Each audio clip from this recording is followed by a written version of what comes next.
Hello and welcome to another maintenance blog.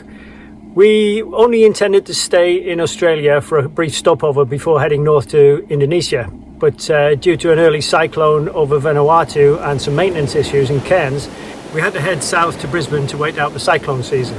As we had a few months to wait and there was a few strange noises coming from the Genoa Furler, I thought it would be a great opportunity to open it up and take a look at what was going on inside there. I had no idea what a can of worms I was about to open. So this quick servicing video has turned into a multi-part series where I'll be detaching the forestay and removing the Genoa Furler. I'll be stripping down, then finding the parts to put it back together, and finally reinstating the forestay and the furler. Incidentally, there is an accompanying PDF to go with these videos, which you'll find on our Patreon platform in the shop section. So the first job was to lower and remove the Genoa, which is a straightforward job. Then we had to detach the Genoa halyard from the swivel and secure the ends so we didn't lose it.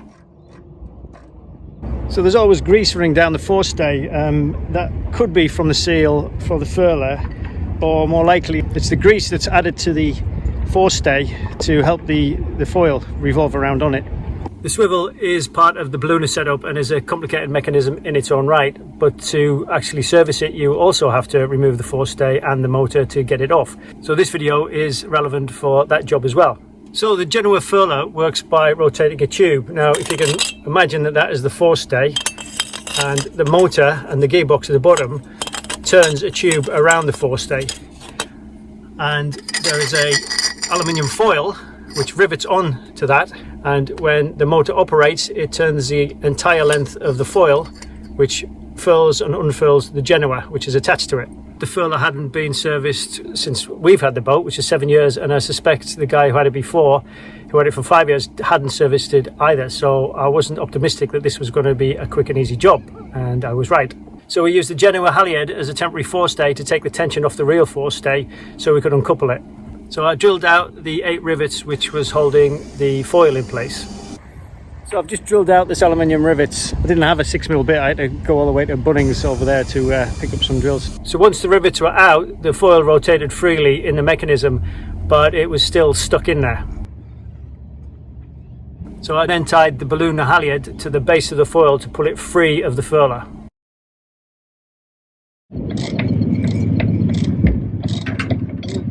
Okay to hold it there? So I've pulled up the foil and the forestay seems to be fine. And now I'm just going to take that retaining screw out, which is a 7mm bolt that goes through it. And I've counted 16 threads on the bolt screw, so I know exactly where to put it when it goes back on. Now the first indication that something wasn't right was the fact that there was some tape, I think it was electrical tape, which had been put around the joint between the gearbox and the motor. And when I took it off, I could see that there's no sheave or gasket in that joint.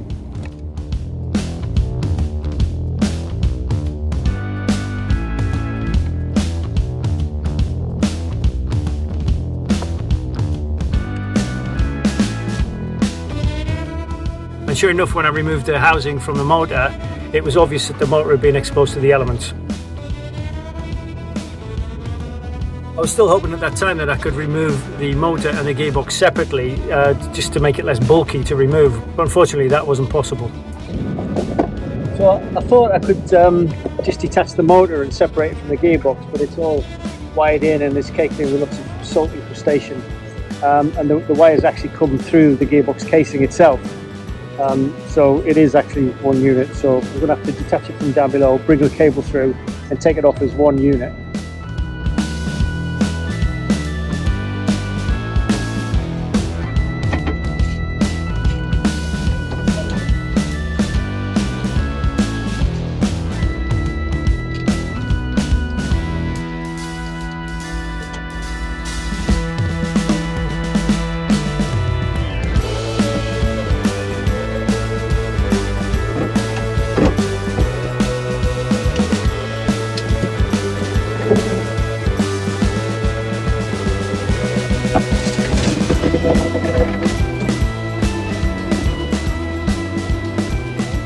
Can't get a turn on the turnbuckle because first of all the cable was in the way, and then this sort of chain platey thing is on the way, which is holding up the furler. So we've strapped up the furling mechanism to the pulpit, and then we're going to undo the plate that's holding up the gearbox so we can get a full turn on the turnbuckle. But before going at the forestay turnbuckle, we had to release the tension on the backstays, both on the main mast and on the mizzen mast.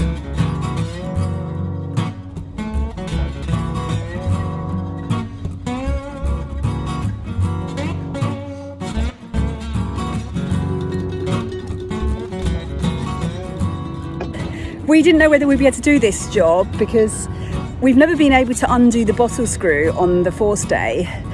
Even once when we tried to tighten it, we couldn't do it, so we ended up tightening the backstay instead. But we've taken everything apart now, moved the motor out the way.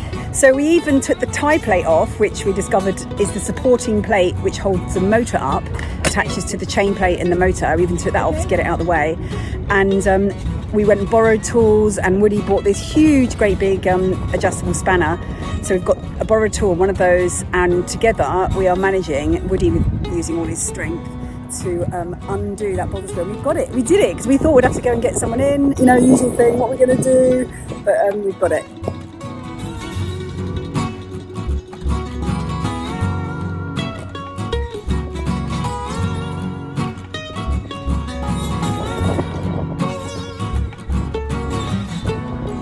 So we untied all the lines while holding the furler gear in place.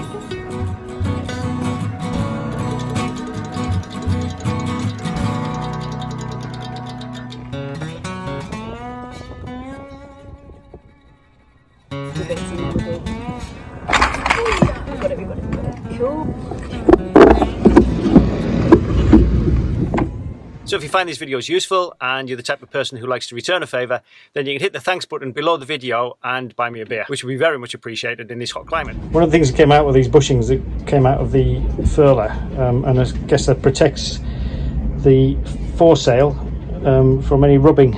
Yeah, you know that thing where you congratulate yourself too soon that a job's gone really well? In our effort to remove the furling mechanism from the forestay, we forgot to secure the forestay, and this happened.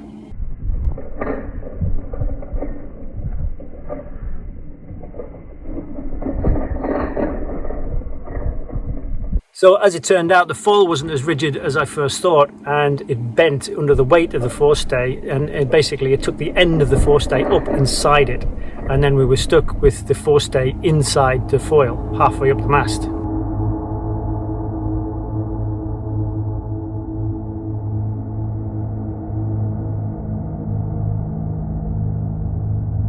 It wasn't long before the wake of a passing ferry hit the side of the boat and brought the whole thing crashing down, which sent the foil overboard and the forestay swinging loose on the deck. I heard this massive bang. Actually, I heard multiple loud bangs, and it turned out the entire forestay, I think it's called, just completely came down, and basically the front bit was all in the water. Okay, it didn't quite go as planned. Not stressed. The whole foil, basically, the forestay popped out of the foil. Luckily we tied it on lots of places, and it came down in the water, but we managed to pull it up. And so we do have the foil, we have everything. Maybe not our sanity, but so now what we're going to do is we're going to have to get this whole forestay sort of detached, the foil put back on, and then we're going to have to, grease it first and do all the things. I'm not sure how we're going to do it yet anyway, but I'm holding on to the forestay. And now a plug for the Patreon platform where I mentioned that PDF earlier. Have you ever dreamt of a lifestyle like this?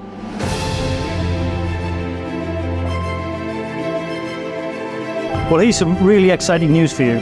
You can have access to comprehensive guidance crafted by us, the Renker and Woody, seasoned world cruisers, yachting instructors and parents. We've taught thousands of people how to sail, and as a cruising family, we've sailed tens of thousands of miles across the world's oceans. Now you can access that knowledge from our Patreon platform. So, if you want to shift your life from traditional school and work towards boat schooling, remote working, minimalist living, and a remarkable life experience, then find out how by visiting www.mothershipadrift.com or click on the links in the description below.